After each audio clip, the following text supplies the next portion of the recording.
Well, that didn't work. One second. It's syncing.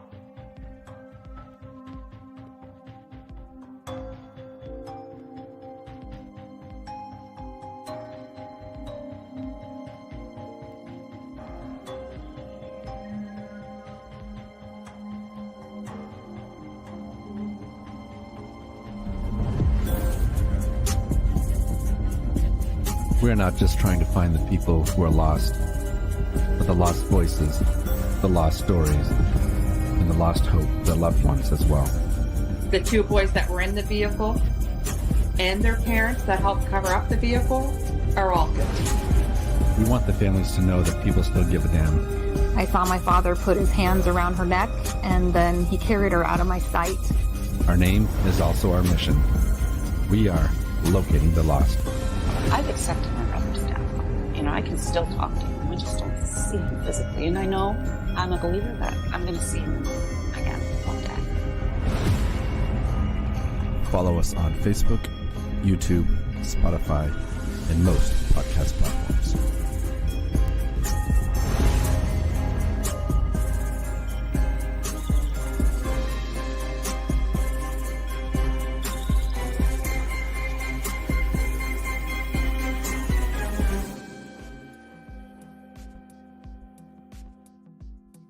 Hello, everyone, and thank you for joining us live, and thank you to everyone watching us back as a recording. Yes, thank you all very much.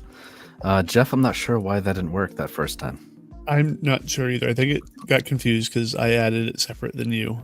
So sorry if everyone got to just watch us sitting here awkwardly for the first 10 seconds, but we got there. Something wrong with that intro video. Tonight we're joined by Michelle. She's the sister of Liz Lafortune, who passed away in a hotel room September 27th, 2022 in Sanford, Maine. Good evening, Michelle. Thank you for joining us at Locating the Lost. Hello, thank you. Yes, thank you very much. So, Michelle, if you don't mind, can you talk about your sister, what it was like growing up with her, the type of person she is? So her and I we have five siblings, or there's five of us, and her and I were the closest out of all five. She was my best friend. She would always try new sports, but she didn't like them. She never really stayed in sports. She was a good person. Always trying to dance, have fun, sing. What was the age difference between the two of you? So I am 32. She would have turned 37 on September 2nd. All right, so 5 years. So did she go to college or anything after high school? She didn't, no. She had, so her senior year of high school, she ended up getting pregnant with her oldest, which he'll be 18 in January. Oh, man. And what was she doing for work? So she was a manager at most of her jobs. When she was in high school, she was a manager at a kennel shop, which was a pet place in Saco, Maine. Okay. And I had read she was a manager at gas stations too, right? Yep. So before that, she was a manager of my aunt's cleaning company. And then after that, she was a manager at Cumberland Farms. Oh, nice. So if you don't mind, can you give us a background as to what life was like for her, 2 years ago? What was she up to? What was she doing? So 2 years ago, she was living, unfortunately, in Sanford, Maine, which my mom and I disagreed with. We didn't You guys aren't. like So you guys Sanford weren't at from all. there originally at all. No, we grew up. Me and my siblings grew up in Ocean Park, and then we moved to Saco, Maine. Okay. Yeah. We just So- always heard bad things about Sanford. What convinced her to move to Sanford? So she ended up going, I can't remember where up north, because she started unfortunately drinking heavily. And she went to rehab up north. And then when she left there, she ended up going to Sanford and living in a halfway house with a bunch of females. Okay. And then going to meetings and stuff. And So at the time of her death, did she have significant other? Was she married? Was she? I guess she was engaged to Justin. I don't know. I don't consider it honestly a real engagement. I just feel like he was using her because she had just gotten her taxes back. Sort of a relationship based off circumstance more than anything, right? And how do you say Justin's last name? Is it Pehowic? I think it's Pehowic. Pehowic. All right. Pehowic, yeah. And I had seen on your page, someone had posted a picture of him and said that basically he used to date my mom and then he took off with $500 of her money. So I don't think he's a real decent guy. What do you know about Justin? No. So I don't know a ton. I just know that 2 or more years prior to my sister dating him, there was a Facebook page that was made being said, beware of Justin Pehowic because he's known for robbing and drugging females. Oh, wow. So an entire Facebook page was made because people didn't trust him. And okay. That's crazy. I thought background. you guys had made that page. I didn't realize it was a pre-existing No. page. It was a pre-existing page, but after my sister's death, it skyrocketed. So the original admins, they changed it to Justice for Liz Lafortune / Beware of Justin Pehowic. And then they made me and a few other people admins. Oh, that's awesome. I mean, it's terrible that it had for that reasons, but Right. it's great that they were looking out for you guys to help you. I'm going to post a link to the page on the comment section. It is a private page, so if you do want to join, you'll have to go through, answer some questions, and then be allowed in by an admin. So what do you know about Justin? Oh, sorry, go ahead. No, I was just about to say the same sort of thing. Had you ever heard about Justin prior to your sister's passing? Did you ever get to meet him, or did you ever talk about him? So me and my sister would FaceTime a lot. I saw him for a couple seconds during a FaceTime call. That was it. And then she would FaceTime me when he wasn't around. And at the time, I didn't even think of it, but she would FaceTime me when he wasn't around or when he was sleeping. And she's like, he's sleeping, blah, blah, blah. And I'm like, okay. But I didn't think of it then. And what do you think about that now? Right. Now I think about it all the time. Like, right. There's a reason why she FaceTime me. Yeah. Did Justin, she ever? Oh, sorry, go ahead. Right, is Justin the same age as Liz? Were they close in age? And do you know how they met? I honestly am not sure how old Justin is. But I know they met during meetings. So I feel like he made himself look like a stand-up guy. And she fell for it until she didn't. So when was the last time that you got to speak to your sister? I talked to her physically on her birthday, September 2nd, 2022. But I know like after that she would share the last Facebook memory she shared actually was of her and I on Facebook. So in 2015, he was 29 years old. So that makes him 38 now. So 2 years ago, he Yeah, would have been about- 36. Yeah, So they so would be they're close about in the age. same age. Yeah, because she was 35 when she passed away. Had she mentioned if they were engaged? She did say yes. She did what she was like all like before her birthday. She was all happy about it, and I'm like, Liz, like, are you even supposed to be dating right now? Like, you're not. Like, it just doesn't seem right to me. And she's like, oh no, it's fine. And I'm like, okay, like, I don't think it is.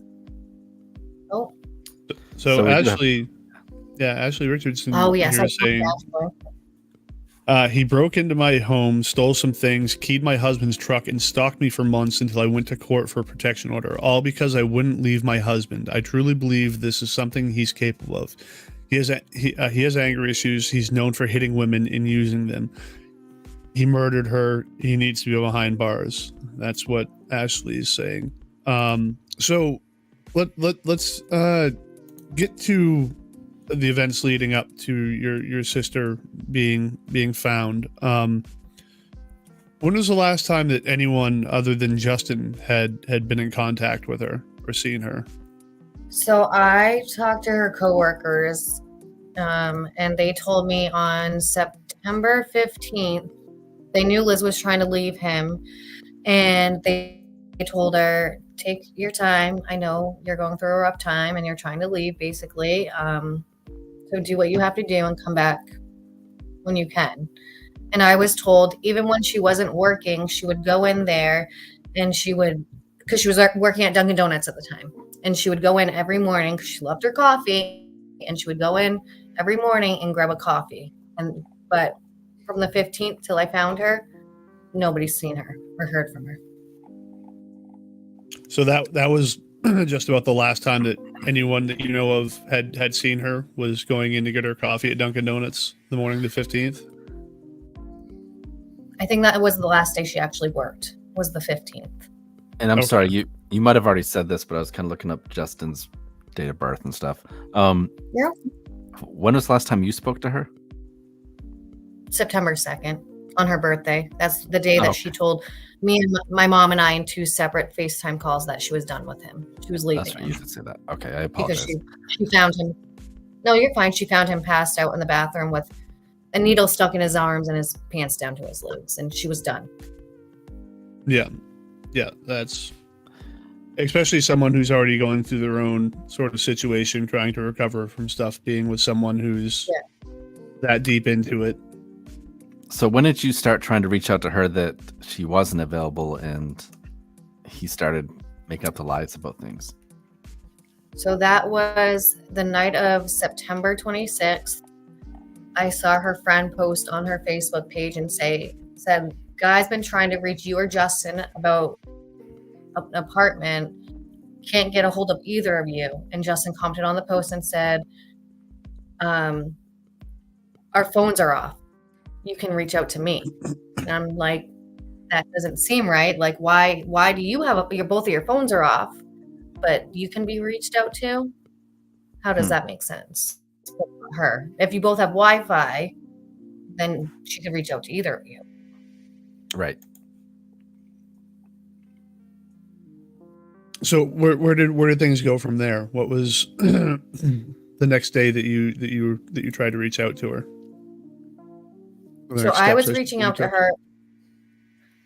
So that night of September 26th, I was trying to get an address from him.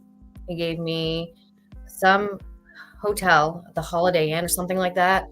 And I Googled it, and it was a different one. And he was like, oh, my bad. It's not that one. It's this one near Walmart in Sanford. And I'm like, I called them and there was no names. They didn't have anything. But prior to that, I was like, what room number are you guys in? He wouldn't give me a room number. And then he's like, well, we've been sick, so the hotel won't let us stay there. We're at 10B Island Ave in Sanford staying with my friend Lisa. So I had the police, Sanford PD, go there, and they went. Nobody was named by the name Liz, Justin, or Lisa. So he refused to give me any right address. And then eventually, like I was saying, to like, something's not right. You're being shady. Like, what did you do to my sister? And he was telling me he would never hurt my sister. She's just sick and sleeping. Prior to that, he was saying he was at his mom's house getting food, and that when he got home about 8:30, 9 o'clock, he would have her FaceTime me.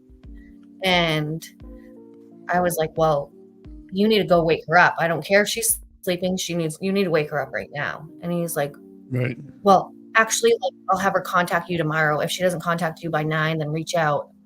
And I'm like, no, you need to wake her up. And eventually he was like, I've never had anybody treat me this way. You're treating me like I hurt your sister. And then I get blocked at one point. Yeah, and you had sent us copies of the text messages, and it's crazy how adamant you are that something was wrong, and you want to see your sister, video chat with her, like wake her up, and he just kept denying it, right? Yep. Denied after denied. And he was so calm. And then Just- giving you a hard time that you're like attacking him. The audacity. Yeah. Like, nobody's ever treated me like this. Well, there's a reason why, because you're not acting right. So the 27th, you go to Sanford, right? Yes. Yes. Right. So I go into Can you work. tell us about Yeah. So that morning I go into my work and I was like, something's not right with my sister. My sister's missing. I have to leave as soon as possible. And they're like, okay. So I wasn't there for too long. I ended up leaving. And then I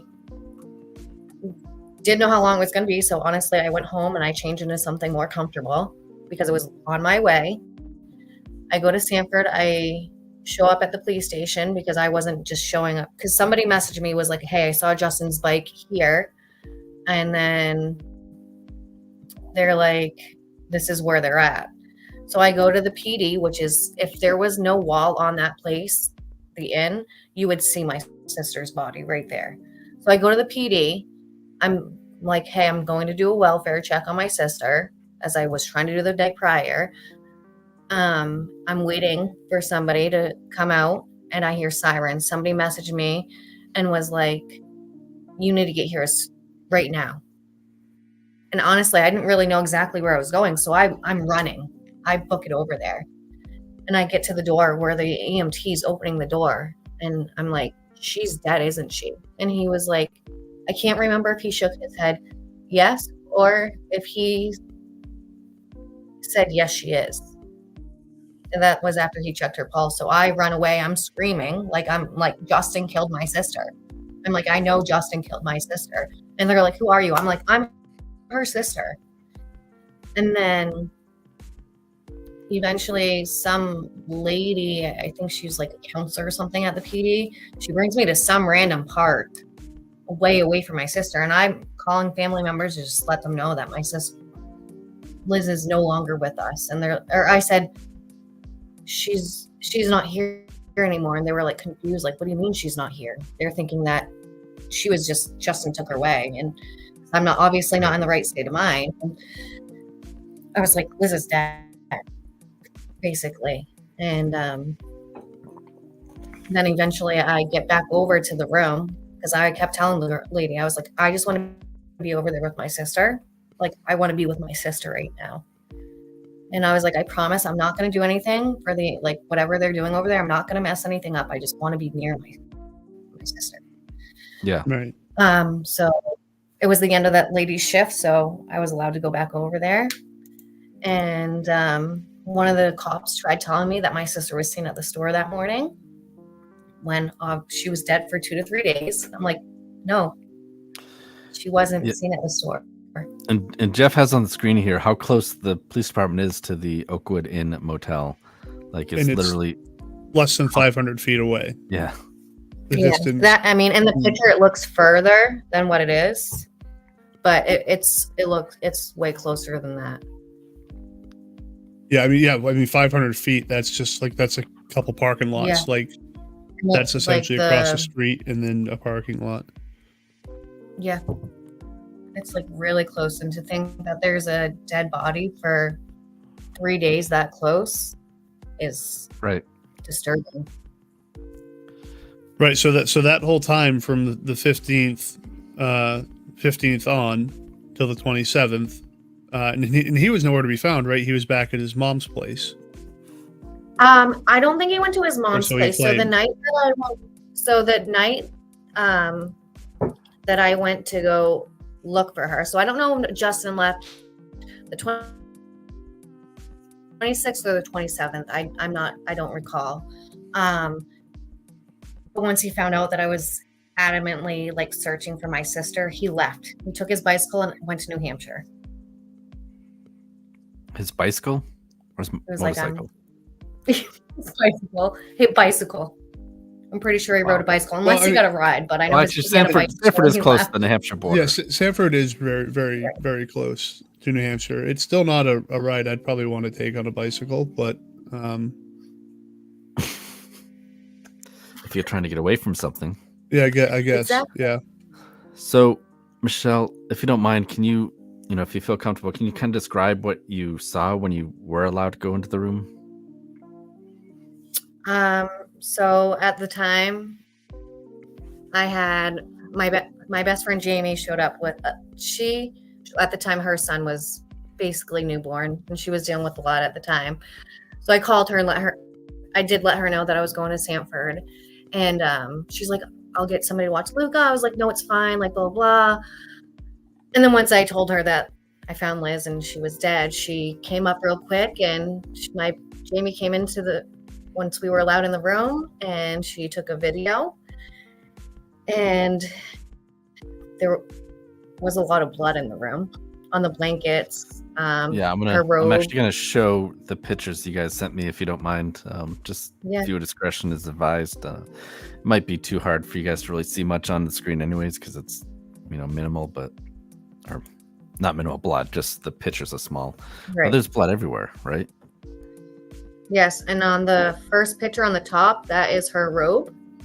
The detectives tried telling me that she was using that as a pillow, and that's why there's so much blood.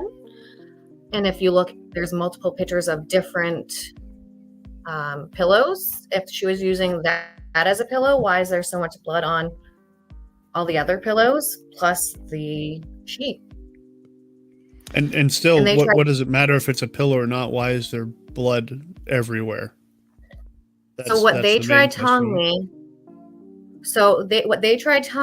is when you pass away, you release fluids. So they're trying to say the blood is from her passing, but I've talked to people and they say you don't release that much blood after you die. That's not the way it works. I was going to ask you what their theory was for all this blood. And Yes, bottom right picture looks like it's on the wall or something over here as well. Yeah, so we weren't sure. I can't remember who actually took screenshots of the video, but they thought that might be blood and other things might be blood. I can't say if it was actually blood. I just know what's on the. Yeah, that could. It's hard to tell if that's like chip paint or if it's blood in that bottom right one. Right. And I think on your page, on the Beware of Justin page, I think you guys actually have the video posted there, right? There's a video. Yeah. Yep. And I know that people would, after Liz's passing and the video was posted, people would call in, and the detectives tried saying me and my best friend Jamie, planted the blood. Because I'm gonna I'm gonna go searching for my sister and just have some random fake blood in my pocket. Unreal. It's not like they can't test that in the first place. But they didn't even take anything. They didn't take anything. And we should say, they might not know much about Justin, right? Like, I'm sure he's an outstanding individual. I looked his career arrest log is a lot. They know who Justin is, and I even said as about Justin's dad, and they're like, well, we can't just assume because who Justin's dad is that he's the same way. And I'm like, okay, but so let's talk about Justin's dad. Edward Pehowic. I think I'm probably butchering the name. He was convicted of murder of Carol Coswell, and then he was prime suspect in the death of Sheila Holmes. He actually admitted to it, but then recanted his statement. If you guys watch Evil Lives Here, I think it's on HBO Max or Prime, apparently. I thought it was on Discovery, but I guess I was wrong. If you watch season 7, episode 7, his case is on there, and it's called "You Have to Get Out." But he's and also from my understanding, he's suspected of murdering, I think it's 3 or 4 people, only convicted of 1. Yeah. So with Justin admitting that he was like in the room with her and him being the last person around there, I'm assuming that the cops, barreled down on him, asked him a bunch of questions, put him into custody, and he's probably sitting in jail awaiting sentencing, right? They talked. Couldn't tell me why, but Justin was in the hospital. They talked to Justin for about 45 minutes while Justin was in the hospital, but with nurses in and out of the room. That's all. But you don't know why he was in the hospital? No, they couldn't tell me because it's a HIPAA violation. HIPAA, yeah. And we do have a comment here from Dana Mitchell saying police didn't test anything. They called ServPro and allowed them to clear the room and throw away all of the bedding and mattresses. Didn't collect anything for evidence. Unbelievable. So what was the determined cause of death for your sister? A fentanyl overdose. And was that something that she was known to participate in? No, she didn't do drugs.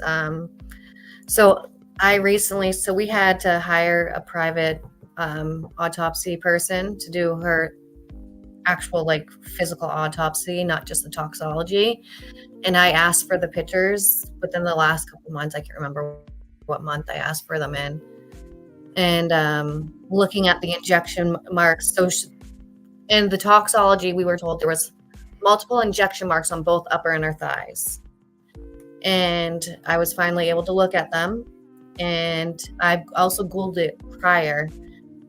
The upper inner thighs are it's the most deadly area in your inner thighs to inject.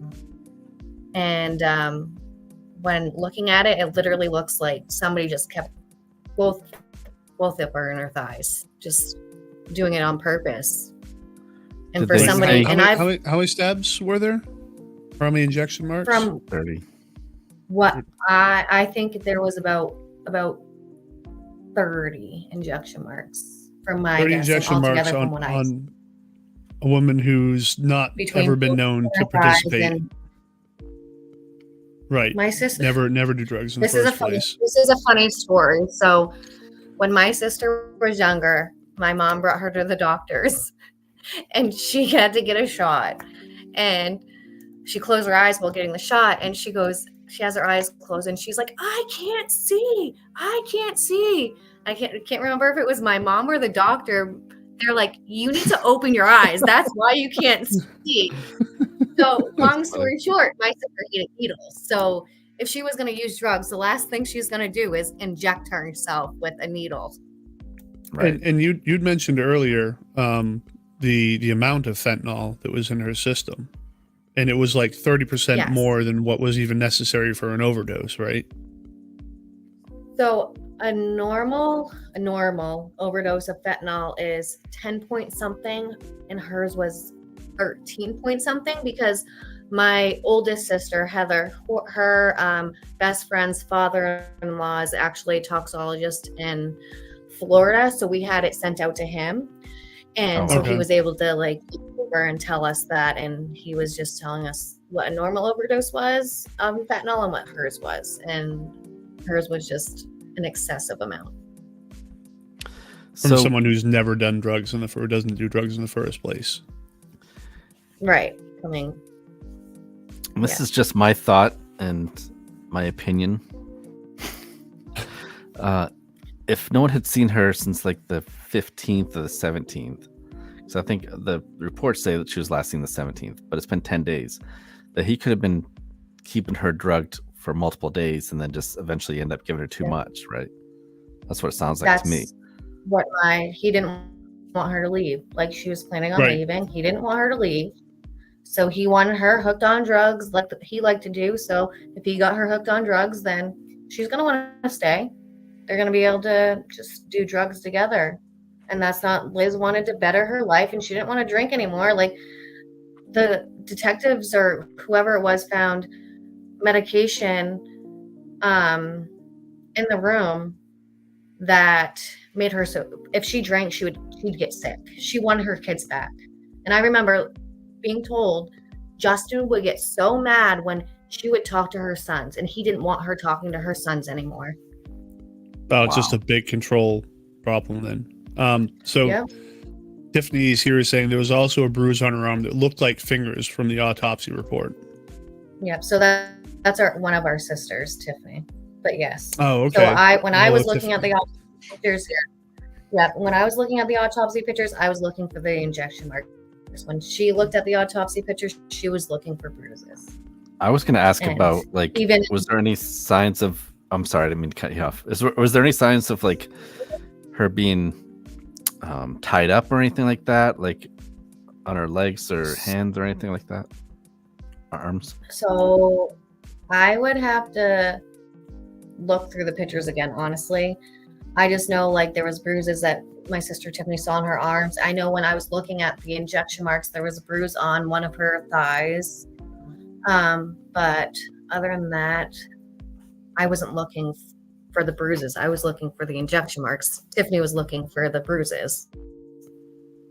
But it's also hard because when the autopsy was done, she was dead for, I think, a week or more. So, like, looking at the autopsy pictures, just you could see in her face how long it had been, because the blood came to very much.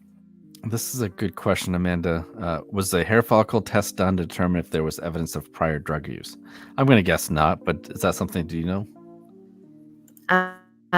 No, there wasn't.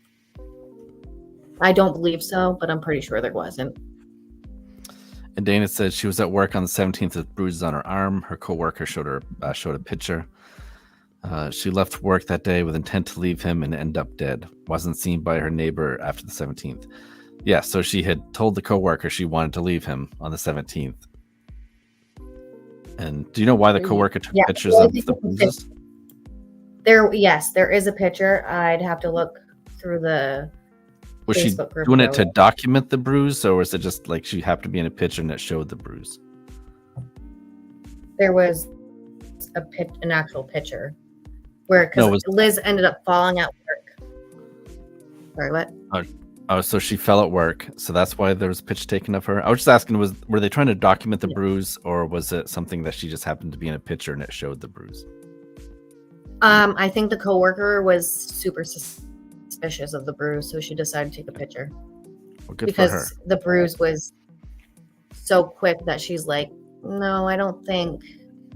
Right. Oh, I see. Okay, fault. so she was claiming that she fell at work and got a bruise. That's what Liz was like, oh no, it's because I just fell. I slipped and fell on the floor, so that's why. Right, but bruises can take like hours to form. Yeah, and the bruise, so she ended up taking a picture, thankfully, and posting it and showing after Liz passed away. And Dana says she was alive at least 7 of those 10 days, the 17th to the 27th, but never left the room not for coffee or even a cigarette. Yes, because Liz smoked cigarettes. Even, I can't remember which neighbor, but I think it was one of the buildings across the way. Liz would go out every morning and fix her makeup and whatnot, and nobody saw her for many, many days.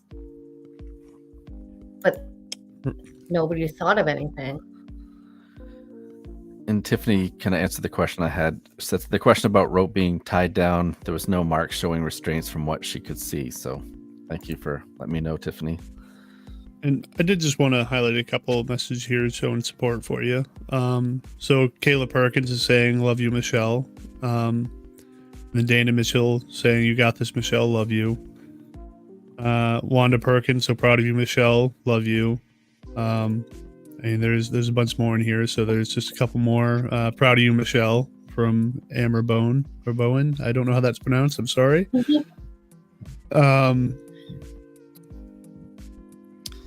Michelle, how do you say your last name? Medeville. Medeville. Okay, I would have. I keep wanting to say medieval, just because it sounds cool. That's everybody would watch our name in school. I don't think they got it down right when I came through either, so it's fine. So at this point in the story, EMTs have been there. They've declared your sister dead. You guys were able to go into the room, take a look around. Justin's nowhere to be found. He's talked to, I guess, at a hospital in New Hampshire that he pedaled his bicycle over to. For 45 minutes. Yeah, I don't know how many days after that happened. I just know that eventually the detectives found him and questioned him. But it came out Not long afterwards. enough, though. It came out afterwards that he had visitors in the room, right? I don't remember. Honestly, There were two don't different remember that. people that said they came to the hotel room and he kept the lights off and your sister was on the bed with covers over her. Yes, at the hotel room. I don't know how many people he had in and out. But I know he had people in and out, and he threw a blanket over her and just said that she was sick and sleeping. And I know this was at one most point- likely during the time when she would have already been passed, correct? Yes, she was already passed, yes. And I know, I can't remember the name of the girl, but I know Justin gave her this adult coloring book because they like color. I don't know how she had the patience with that because I can't even do that because that gives me anxiety. And once she found out that Justin paid her with just belongings of things and found out it was Liz, I guess she threw it away. Wow. That's right. And- I read that too, that he had just given her stuff away. And then, yeah, let's talk about this ring. This is supposedly the ring he proposed to her with, possibly. Yeah. And then one of his friends listed it online. Yep, and I had somebody reach out to me and said, this looks like the ring that Liz had on her hand, and come to find out it's Justin's friend. And then I was reaching out to that kid who tried selling it and whatnot, and him and his wife they were messaging me, harassing me about it. Like, I can't even remember what they were saying now, but they were not nice, and sending like voice comments or voice videos, whatever you call those, and they sounded stand-up people. Meg says, shame on Sanford PD for not doing a thorough investigation. Justice needs to be served for Liz and her loved ones. And this is just so much of a trend of the stuff that we see on this page. A lot of the cases that we cover, it's this person appears as though they were doing drugs, so we're just going to leave it at that, and we're not going to bother investigating anymore. It was an overdose or whatever. Like, it's not our problem anymore. It's disgusting. Yeah. So I will remind everyone. Oh, sorry. Can you put that back up, Jeff, real quick? I don't even know one was up there. If you do have a tip, or if you just want to talk to the Sanford, Maine Police Department about their shitty investigation, you call them at 207-324-3644. And who is the investigating officer on that? So it was Eric Ray. Eric Ray, right, Dana? He was the second one. Eric. There was somebody else that was first there. And then there was Was it Gagne? Gagne was that? Gagne, Gagne, whatever it is. I forget his first name though. But yeah, no, they weren't. And I remember even talking to them when first meeting up with them. And I get like cops don't have feelings or whatever that they told me. But well, my sister's still in that room. I see all these cops literally laughing outside the room. And I'm like, my sister's dead inside that room. Like, I don't see what's funny right here. Like, this isn't funny. Like, you should be professional. Like, I get you don't have feelings, but let's be a little bit more professional when somebody's loved one. And there was a bunch of people watching, because they see cops. I mean, I get it when I see cops and stuff.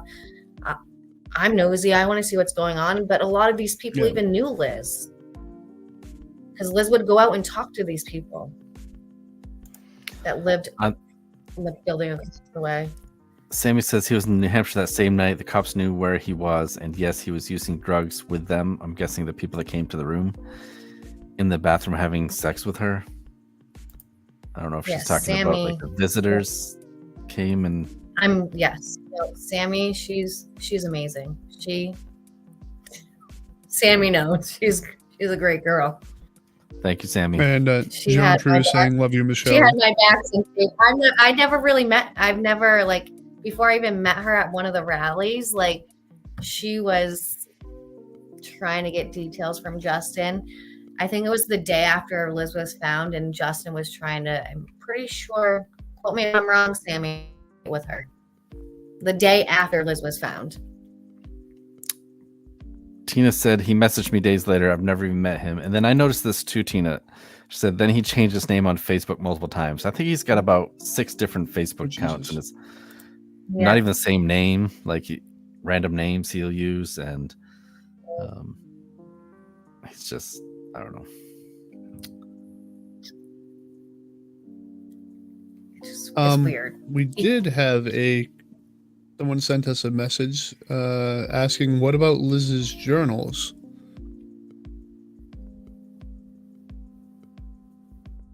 I don't. Okay, that was just a comment, the text message received on our calling line asking about Liz's journals. I'm wondering if I have them or not. I can't remember, honestly.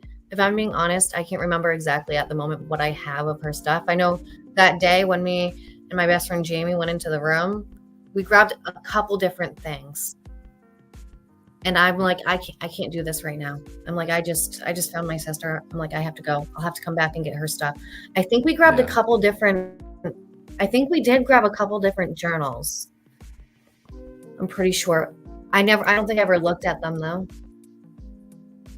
Yeah, I'd imagine that would be a pretty hard thing to sit through. Yeah, I don't. I know we grabbed Margaret Ferguson says, Liz was one of my really good friends growing up. Love you, Michelle. You're such a fucking warrior. Crying. And it was just a little over 2 years ago. The anniversary is the 27th of September.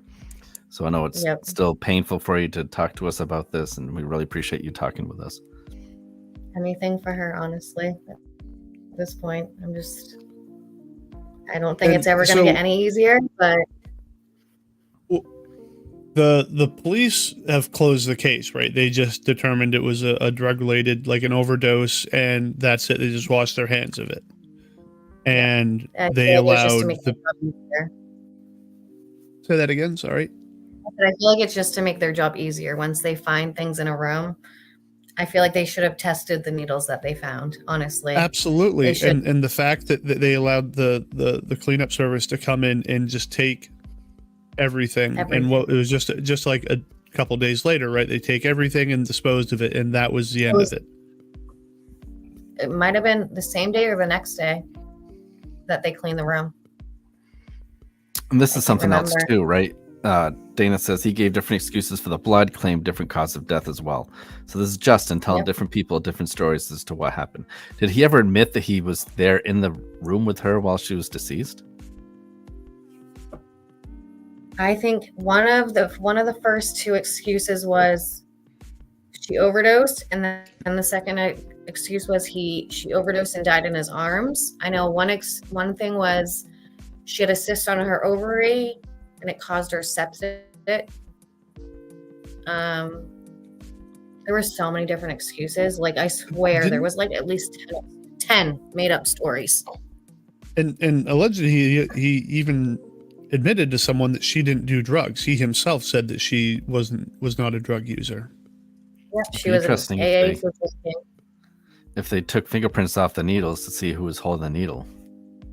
Which they didn't do. That's what another thing, like why wouldn't you like take these things? Like you just see needles and you suspect, and like they never even looked at her autopsy pictures. They got the toxology, never looked at her autopsy pictures. I'm not an investigator, but I know I've had reached out to so many people. Dana helped me reach out to people. Like the information that we got and sent to the detectives, we did way more work than they ever did. Why? I'm happens not a getting lot. paid for it. It's my loved one. Yeah, it's like And makes no sense. Dana has another comment here saying, also said to a family member he was scared to go to prison for life like his dad. If you did nothing wrong, why are you worried about that? Exactly. Absolutely. Yep. We did have a couple more comments from the same number that asked about Liz's journal, saying Justin was texting new girls about having sex with them right after Liz died, asking them for money and to meet up. Sounds like a real class act, ladies. You should get a hold of him, one of his 10 profiles. I think he has a few different TikToks and I don't know how many Instagrams. So I would love to have him again- call in and tell us his side of the story. I'd like to know what exactly happened. Absolutely. So again, let's put this number up there. If you guys have any information, contact the Sanford, Maine police. Okay, whatever. The Sanford Police Department at 207-324-3644. And yeah, and like Travis said earlier, even maybe ask a couple questions or ask them why they're not doing anything about any of this. This was something we talked about that we were going to potentially talk to them earlier. That didn't quite happen, but we might still reach out to them in one of the next couple of days and try to get their opinion on how things fell the way they did with this case. Doesn't make sense to me. So there's no law for not reporting a death, is that right? No, it's wrong. They told me it's wrong to not report it, but it's not illegal. Right. So if we see somebody just dead, or we're with somebody who just dies, if we don't report it and just let them be there for days, like, it's okay. You did nothing. It's wrong, but it's not illegal. It's But wrong, but not I know illegal. that like hiding a body would be illegal. And if he had people in the room and he had her body hidden underneath covers, that's hiding a body technically. He's lying to you, telling you that she's still alive and she's healthy and she's just sick and she can't talk right now, whatever, yada yada yada. Right. What it seems like is body. he obvious, in my opinion, it seems pretty obvious that yes, he overdosed her. But I would say he got scared, but if he still has people coming into the room, I don't think he was that scared. He just seems extremely like he's such a punchable face. I want to punch him. But super arrogant, like to the point where he can just get away with whatever he wants. And yes, and his uncle has told me, like, he's always been like a piece of shit, and now he thinks he's even more dangerous now that he got away with, allegedly even more dangerous than he was before. I'm just trying to look through these comments. Where is he now? Do you know? Tina's asking. I know somebody saw him at is it Yellow Wolf? Is that what you call it? Is that the name of the band or artist? In Portland, I think it was. So he's either in Maine or New Hampshire. I'm not exactly sure. He has me blocked on every social media possible. Whenever he makes a new Facebook, I'm blocked instantly. Steph says, anyone that went in the room during this time, come forward and help. That'd be good. Yeah, the people that were allegedly there with him, like, I don't know. It seems like it's something out of a fairy tale. Like, this conversation shouldn't be happening at all. Like, I don't know how. I just don't understand. Like, I know when I went in the room, the smell of the room was terrible. I'm like, it stinks in here. Like, is this what death smells like? How didn't these people realize? Like, it really, it was terrible. It did not still warm smell in pretty. September. Not like my sister liked the smell. Yeah. Joseph Sargent says there needs to be a change about the attitude in a lot of departments. Here we have someone trying to get better, stay clean, and turn her life around. But because of past mistakes, she gets blamed, and the worst, the person responsible is still walking free. I feel even if Justin didn't plan for Liz to die, which sounds doubtful, but even in that case, he should still be held responsible. Absolutely agree. Thank you, Joseph.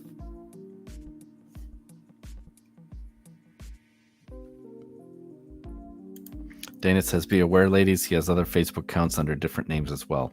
It's interesting that his father was arrested, convicted of one murder. He admitted to another murder, but then backtracked, and he's suspected in several other murders. And it's all women, right? Yep. It's not like he's out murder men. No, not at all. Right. Yeah. That's- His dad seemed to instill his attitude about respecting women into his son. Rhonda, his name's on the screen here. It's Justin Pehowic. I still can't say it. Piece of shit. I Vic. think it's Poet, but I could be wrong. I think Pehowic. one of the vowels is silence. Poet. I think the E's silence. I don't know. Pehowic.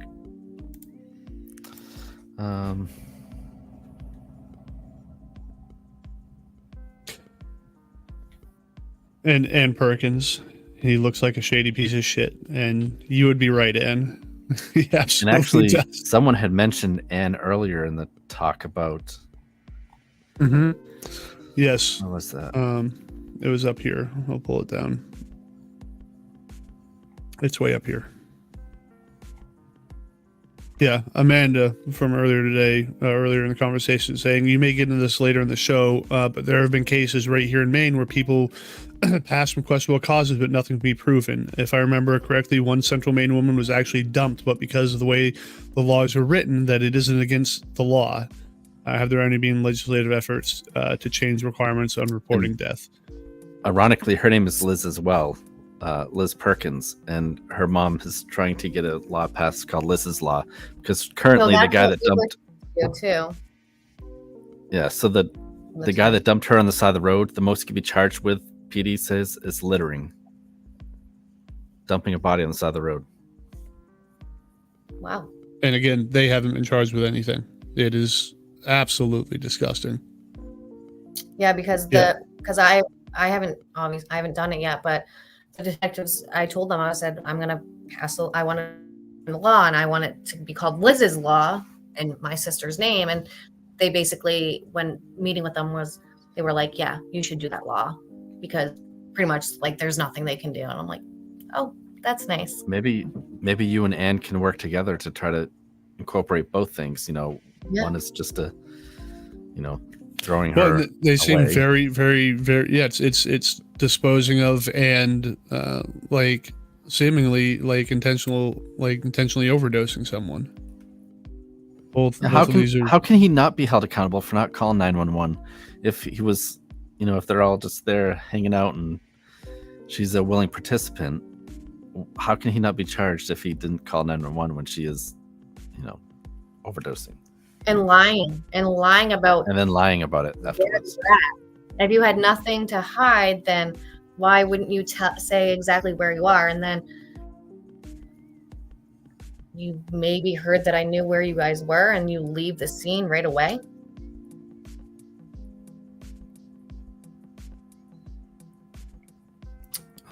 There's lots of talk about Tiffany on here. Was she one of the women that went to the room? Yep. And she didn't suspect anything?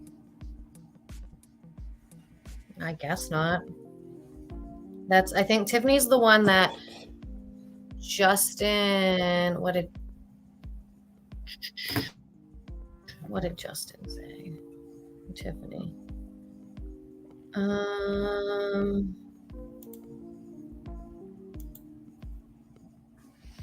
Oops. Justin. Tiffany's the one that Justin said that Liz didn't use drugs. That's who one of that Tiffany was. Okay. I forget what else was. Sammy's she saying, is? I can't stand her either. She's currently in jail. Tina's saying where she belongs. Steph says if he loved and cared about her, he would have called to get help. Well, remember, everyone, you she was trying to leave you him. don't even have to love someone. You just have to have a soul. That's all that comes down to. Like, it's Exactly. Mind you, he he ended up getting a huge tattoo with the name Elizabeth across his chest after she died. I got the tattoo that you always wanted me to get. I doubt Liz wanted you to get that tattoo. You're just doing that for attention. Which is weird. You think he wouldn't want the attention, but Right. Dana says she was leaving him and he wouldn't allow that. There's laws in place to protect people who call for help if it's drug related. He did it to her and did not call for help, then hid it and ran. Yeah, the night That's that I what went we're to go saying. look for her, they said that. They're like, if she overdosed, then they would have called for help because they wouldn't get in trouble. I'm like, okay, but there's still something wrong. My sister's missing. There's something else that we had I forgot to mention. So after this comes out, there was a post on the Sanford page or something, the community page, talking about a woman yelling for help. Yes, I remember seeing that. I don't know if it had to do with my sister, but I remember seeing that, yes. And I posted that to the page. And the girl lived close by to that inn. Yeah. And she's hearing some girl crying and asking for help, but Sanford PD weren't able to track that down, right? Did they even look, do you know? I don't know, but they probably didn't. Probably right. I'm not sure. Yes, because I'm the one that posted that to the page. Since we're talking about Tiffany, we'll just keep talking about her. Tina says, saw Tiffany about a month ago holding up a sign saying, homeless, not helpless. I'm not sure what the message there is. What does that even mean? Homeless, not okay. Tammy Crow says he went around telling everyone he was married to Elizabeth. Totally false. They were never married.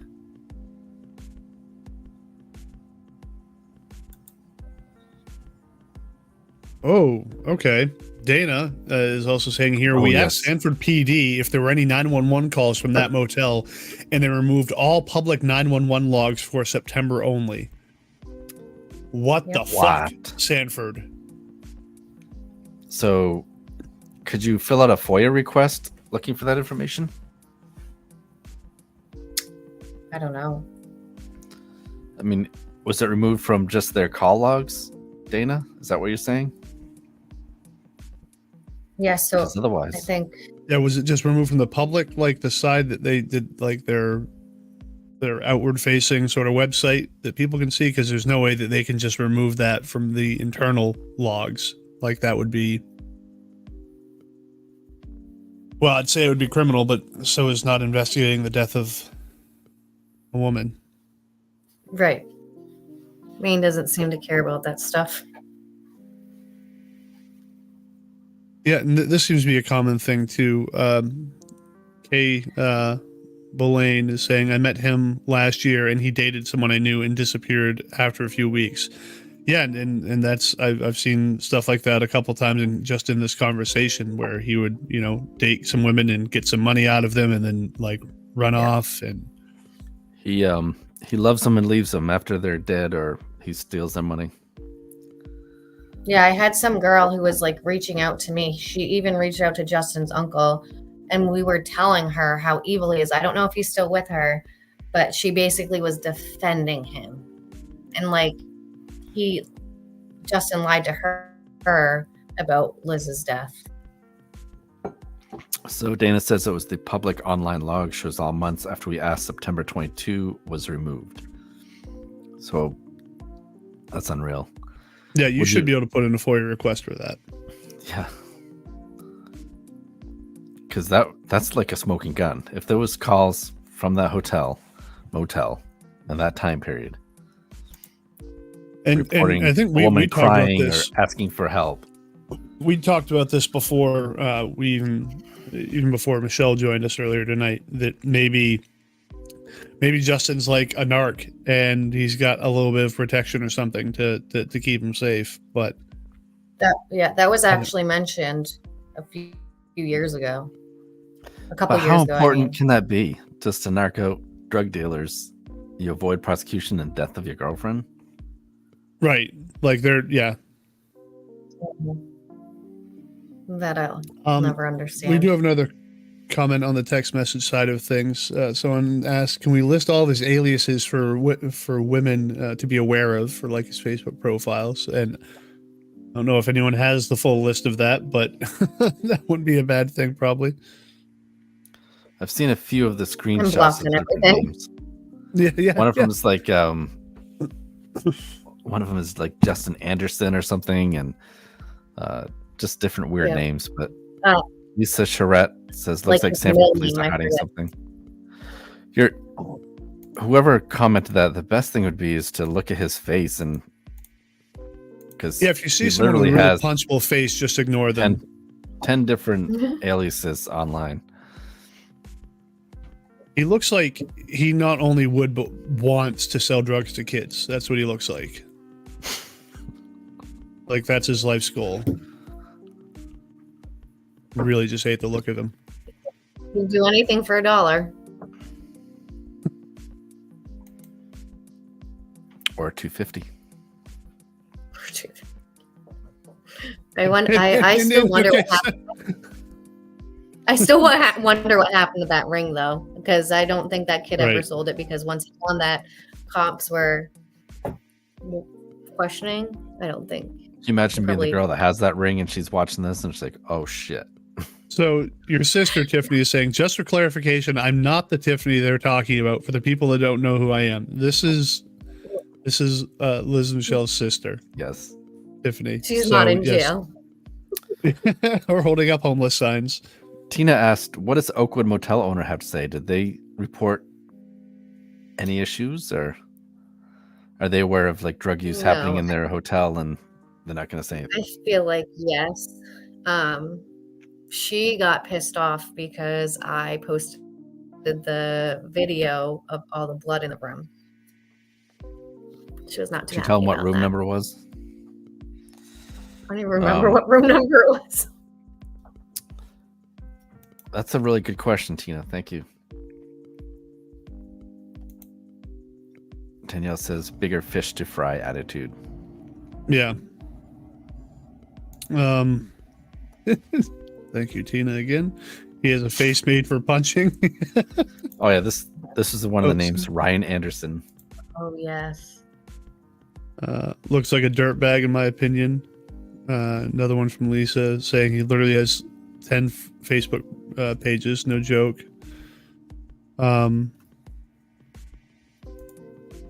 Yeah, same one I was just about to click. Michelle, did you send them the screenshot from a girl where he was telling her how he got an autopsy and made up the results of it? I forgot about that. I don't remember where that came of, but he supposedly had the autopsy results. And whatever story he made up about that, I don't remember exactly, because there's been so much information lies from him that I don't remember, because me and my family are the only ones that got the autopsy and the toxology. I remember some girl that was actually not the girl that Jamie's talking about, but some girl on the Facebook page was so mad because we hadn't even got the toxology results yet. And she's like, why aren't you posting it? Blah, blah, blah, blah. And we're like, I haven't gotten it. She was like, basically something's being shady. So we ended up just deleting this random girl off the group. But I don't remember the girl that Jamie's talking about. So Dana says, me and Sammy went undercover to meet him, to keep tabs on him from Michelle. I think the scariest thing about him is how physically unassuming he is. If I didn't know what I know, I wouldn't be scared of him. He's dangerous.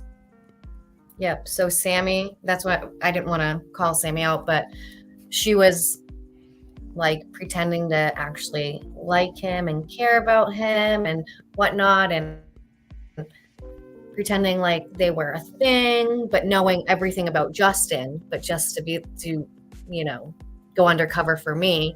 And Dana and Sammy, Justin would ask Sammy for vapes all the time. Can I have a vape? She's like, well, it's like used, it's halfway gone. And he was like, I don't care. Like, bring me cigarettes, do this, do that for me. And they met up with him once. And I think that was the one and only time they met up with him. But like Dana said, like, he doesn't seem scary when you first meet up with him, but knowing what she knew, she was terrified. Joseph says he does have the classic douchebag chin strap. Guessing he's talking about the beard. Yeah, beard. Yeah. And no one's saying so. If someone beats his ass and no one reports it, that's okay. We don't condone that. Vigilante justice. That's against the law, and we can't tell you to break the law.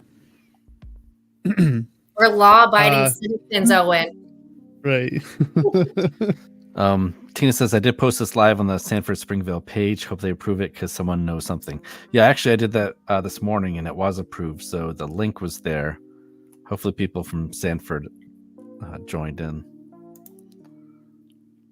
And yeah, we did talk about this earlier, Amanda. She says, sorry if I missed this. What were the real results of the autopsy as opposed to what he was making up? Good question.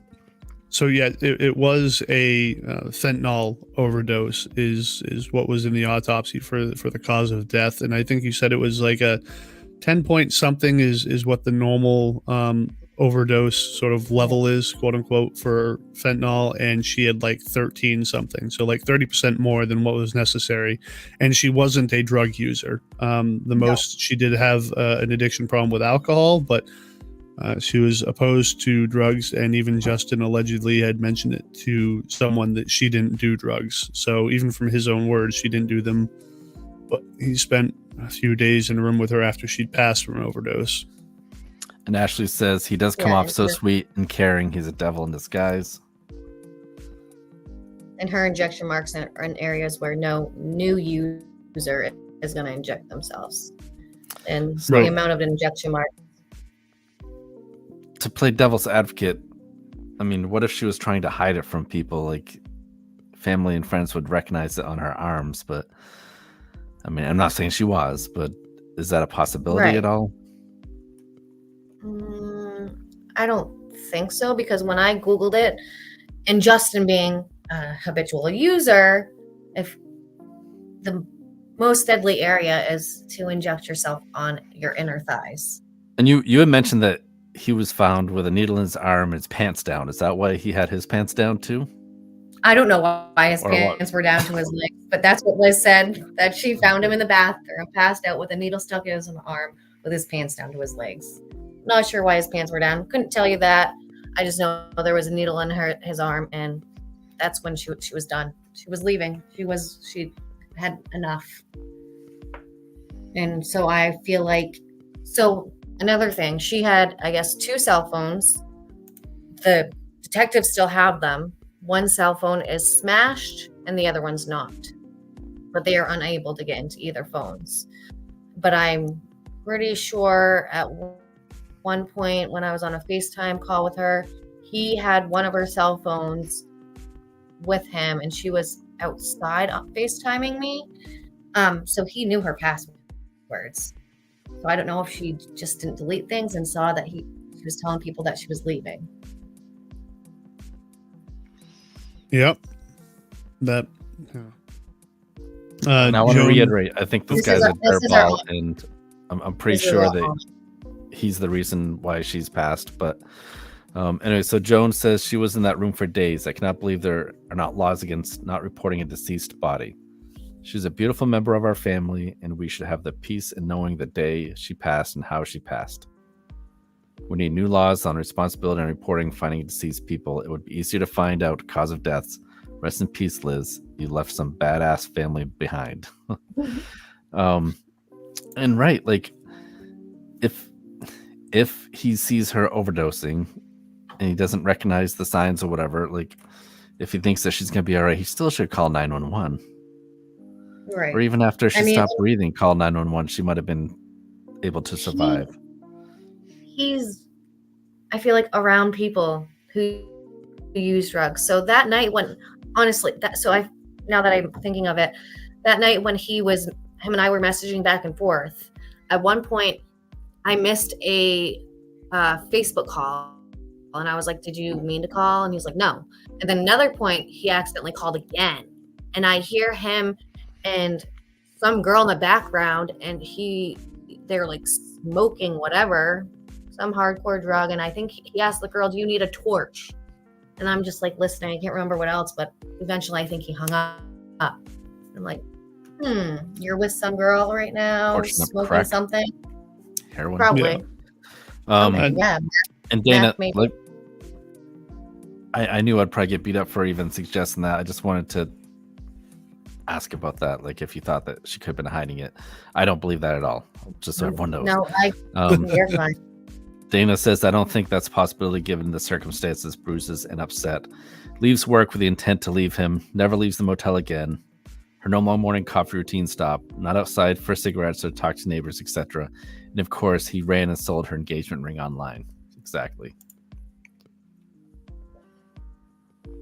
And we did have another comment from the text message side of things. Still can't believe that Sanford PD said that she had been deceased for 24 to 48 hours and that he had people in and out of the room with her dead and blood everywhere, and they didn't blink an eye. And that he lied about the fake hotel room to stall what to do with her body. And yeah, no, that absolutely seems to be And were they even happened there. questioned? Were the girls or whoever came up to his room, were they even questioned about it by police? Like, I think you guys only know because they had commented saying that they had been there. I think we reached out to them. Right, but I'm the pretty police sure never we did. reached, or Dana reached out to them. I don't think the police did. Dana, did the police reach out? I think they told us that they probably, because they're all in like the system and they've been arrested prior. And so I don't think they would actually talk to the cops because they are known with the police. And I just want to put this out there that if anyone ever does run into this guy, for whatever reason, that Maine is a single party consent state when it comes to privately recording a conversation. So as long as you're part of that conversation, you can record that conversation and no one can press charges on you for it. A little food for thought there. And I also noticed on your page you had a candle from Safe House, and we actually interviewed oh my gosh, I just forgot her name. The woman who started Eliza. it. I can't think. Eliza, thank you. Yeah. So it's kind of neat that she got you guys a candle there. Yeah, she Safe got it House pretty is quick too. Really cool app that nice you of can her. download to. Oh yeah, actually, Jeff, there's a. Where is it under banners? Yes, I wanted to make sure we share this. If you or anyone you know is in a domestic violence situation, please visit the Domestic Violence Hotline website or call 1-800-799-7233 or text SAFE to 88788.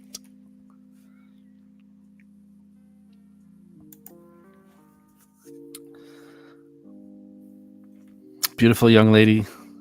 It's sad that you guys are all going through this. And I agree with this post. Justice for Liz Lafortune.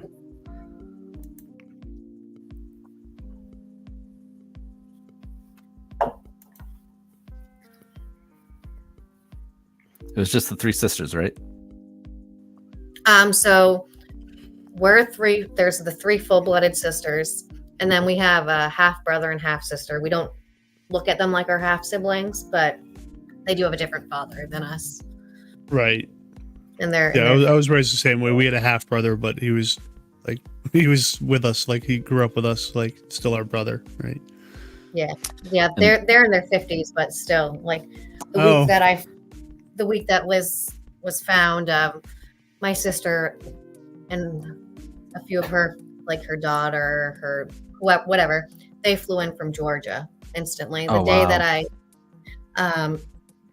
my brother ended up coming up to Sanford and coming into the PD with me after Liz was found and talking to the detectives with me. So I really like the picture of your graduation where she's there with her child. The baby's looking at you. No, that's mine. That's my kid. That's my daughter. Oh, okay. That's my oldest. She's 14 now. But yeah, she looks so proud of you. It's young. That's all. But yeah, no, that's my little Emma. So she wasn't old enough to walk across stage with you? No. I wasn't even old enough to have her. No.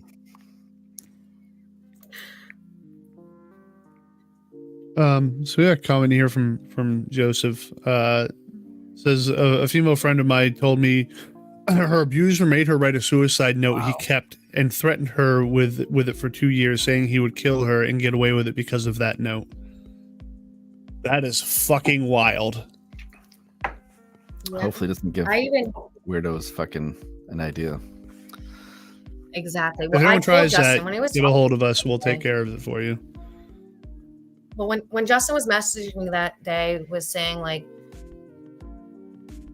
I'd have to look at the text exactly, but I was like, Justin, you're barking up the wrong tree. I was like, I was abused by my son's father for X amount of years. I was like, I have a 2-year protection order on him, a 10-year protection order on him. So you can go somewhere else with that information. Liz was never into drugs like that. If there were That many injection marks on her, they were inflicted by Justin. She will be missed. She was loved by many. And So well, that's one that's of the other Liz's thing, exes. right? And That's one of Liz's exes. Wow. So that goes to show who Liz is and how, you know what I mean? right. I Like love Cody. even if there were like that many like injection, like there still would have been in like old injection sites. Like those were all That's like what I'm 30 saying, but something there's no fresh scars, ones. There's There's no. no from anything other older ones like between the fingers or toes, or even if she was trying to hide it, those would have been the places she would have done it, and not in her upper pelvic area and her inner thighs and like Exactly. ravaging her own body with that. It's You should ask the police if they did a follicle sample to see if it showed consistent use or not. Which, I mean, I guess if he's injecting her over the course of 10 days, then maybe it would show that. So this is. Can I show one of the pictures that I have of the injection marks? Sure, if everyone's okay with it. Cover your eyes if you don't want to see. Go ahead. So this is just one of the legs. I can't. oh Yeah, wow, it's that hard looks to like read. there's like 7 just in one spot there. Yes, there's sorry, I'm not good with this stuff. I don't use. 1, 2, 3, 4, 5, 6, 7, 8. 8, yeah, and maybe it's a mole up top. I don't know. Is that? Yeah, I don't know. So I'm not. But that's one of the legs. Wow. And like I said earlier, it looks like he just didn't care. Dana says, has the police given you her phone yet, Michelle? They said they No. couldn't get into it, but case is closed, so why haven't they given it back? Yeah, get it back from them. I've asked. I've emailed them, and they won't email me back. He won't text me back. Yeah, so I think this is another good opportunity for like a lot of pressure from the public. So one more time, let me get this back up on here if I can find it. So yeah, the Sanford Police Department, if you want to call them and ask them why the hell they're not doing anything about this, their phone number is 207-324-3644. I'll actually look up the email address too, just because sometimes that's easier for people to do. Yeah, email, whatever. So they don't have the email address listed. It's on the contact form. You just click on contact us, and then you type in your email and your message. So All right, so yeah, Sanford Police Department in Maine. that could be a call of action to the viewers. I think we got 56 now. There was like 62 earlier. I know I'd probably be pretty bothered if I had 56 people calling me in one day to find out why I'm not doing my job or why I'm a piece of shit at it. And yeah, Kayla is saying they won't give the phone back, but they wouldn't collect evidence. Right. Right. So Eric Ray, so he did bring me my sister's license and all her cards, but they wouldn't give me the phones because they might be able to open it up again someday. I actually meant to ask you, did you guys have her, and hopefully this isn't crossing any lines, but did you have her body cremated? We did. Yep. You did? Yes. So in the picture with the candle, if you look in the back with the pink silver thing with the bird on it, that's her. All right, let me get that up there. Oh yeah, I'm sorry. So I didn't see right that. next to the picture. So that's okay. That's her. That's her right there.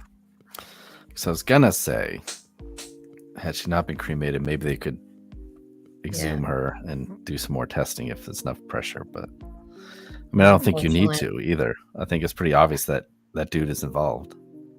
Yeah. It's just, And I mean, it was a lot of money just to even cremate her. It cost a lot of money. So. And you guys And I also mean, had your own. You had someone do the autopsy, right?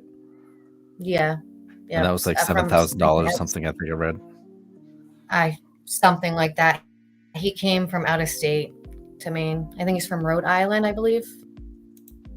And he came and did the autopsy over there. Sammy said that I troll them with email, Facebook Messenger. It's so bad. Two Yeah, cops he called me did. and told me to stop. Okay, so we need a lot more people like Sammy.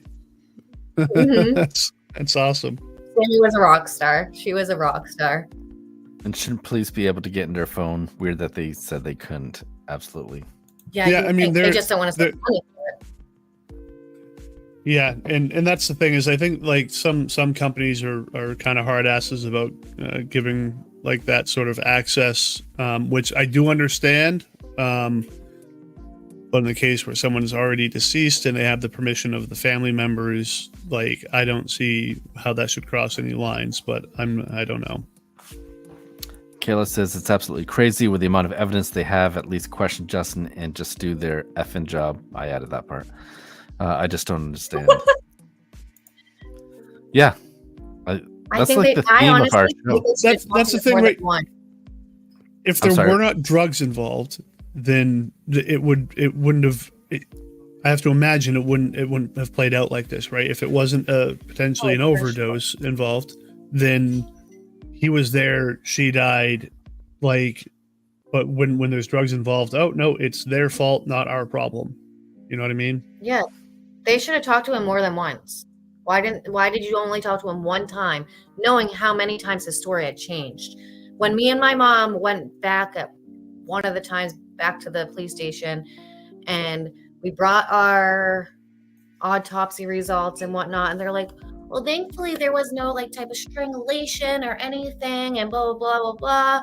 And we're like, well, maybe we were hoping there was a little bit of trauma, so you guys would do something about it, because Right. we're looking at it one way because he clearly knew how to get away with something. If he was, like now people know how to get away with a murder, make it look like it was something it wasn't.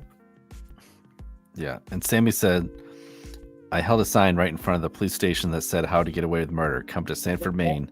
And made sure a cop saw the sign as they drove by. Yes, Sammy, so you're we did awesome. a couple silent rallies for Liz, and I'm sure the cops thought we were done, but like I've told people 2 years ago, Liz's sister's crazy, so I'm not going to stop. Sad story. And actually, Tina just said he OD'd her, so it didn't look like domestic violence. Yeah. Exactly. I think That's the he way I've looked at continued doing it over the 10 days that no one had seen her. it. Hmm. He didn't want her to leave. For whatever reason. What is this? Oh my word! So Dennis says he said they called for an interview and he refused. Plead the fifth. He said it to Sammy. Also asked if she'd write him if he went to prison. Yep. He said a lot of things to Sammy without saying things to Sammy. Mhm. And Sammy, she would send everything to the police and they still didn't do anything. This is a good question too. Kayla says, I mean, if Sanford PD won't do anything, can Maine State Police do something? So Sanford wouldn't handle a homicide. It has to be state police. So I would think that if you can convince them that a homicide happened, that they would, at least a suspicious death, that state police might be reached involved. out to them. I can't remember what they said, but they wouldn't do anything about it. And I can't remember exactly who I reached out to because my ex-sister-in-law gave me somebody's information because she knew them, but they wouldn't do something for whatever reason. I can't remember why. I would ask you to reach out to our governor, but she ain't going to help you either. So maybe when the next one comes in. Right. So is there anything else you want to say, Michelle, before we leave tonight? No. Somebody's texting me that I know about. I'm curious if anyone's friends with Justin on here that's watching. Make sure he knows that we did this. Again, I would love to have him come on and tell us his side of the story. I'd like to hear what he was doing in a hotel room with a dead body for 2 or 3 days. Oh, and this is something that it seems like we have to address to people, given recent experiences. If you think that we're supposed to be like investigative journalists or non-biased, you're wrong. we are absolutely biased on the side of the victims. We did have that and happen the once. victims' families. So if anyone thinks, oh, poor accused person, fuck you, we're not here for them. We're here for the victims and their families. Yep. Tina's asking, how many domestics has he had in the past? I looked at his record earlier, and I don't have that available now, but I know there's a few different things on there. I don't want to misspeak and say something wrong, so he's just had stuff in his past similar to that.